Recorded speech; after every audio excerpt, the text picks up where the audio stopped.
ఈ మధ్యకాలంలో ఎక్కడికి వెళ్ళినా పాత్రికేయ మిత్రులు కానీ రాజకీయ విశ్లేషకులు ప్రతి ముఖ్యమంత్రికి ఒక బ్రాండ్ ఉన్నది. మీరు 16 నెలలైన ముఖ్యమంత్రి అయ్యి మీరు ఏ బ్రాండ్ క్రియేట్ చేసుకోలేకపోతున్నారు ఎందుకు అని ప్రశ్నిస్తున్నారు. నేను చాలా సందర్భాలలో నవ్వి వదిలేసిన. ఎందుకంటే ప్రశ్న అడిగేవాళ్ళు నేను ఏ బ్రాండ్ కోసం ప్రయత్నం చేస్తున్నో వాళ్ళు అవగాహన చేసుకునే పరిస్థితిలో లేరు అని.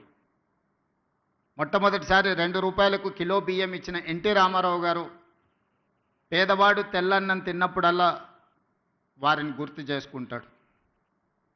ఐటీ కంపెనీలను, హైటెక్ సిటీని ఇవి చూసినప్పుడు చంద్రబాబు నాయుడు గారు గుర్తొస్తాడని చెప్తారు. అదేవిధంగా జలయజ్ఞం వ్యవసాయాన్ని ప్రాధాన్యతగా తీసుకొని ఉచిత కరెంటు నుంచి సాగునీటి ప్రాజెక్టుల వరకు రైతుల సమస్యలను చర్చించినప్పుడు రైతు బాంధవుడుగా డాక్టర్ వైఎస్ రాజశేఖర రెడ్డి గారు గుర్తొస్తారు.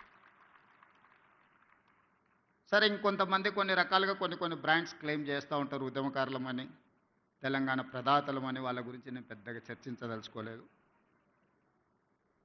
మరి మీరు ఏ బ్రాండ్ లేకుండానే అన్నోటీస్డ్ చీఫ్ మినిస్టర్గా మీరు రావడం పోవడం జరుగుతుందా అని చెప్పి విశ్లేషకులు, శ్రేయోభిలాషులు అడుగుతున్నారు.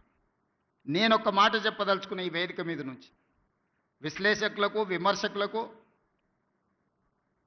ఈ రాష్ట్రంలో ఉండే ప్రజలకి, young India is my brand. I wanted to create a brand that is called Young India.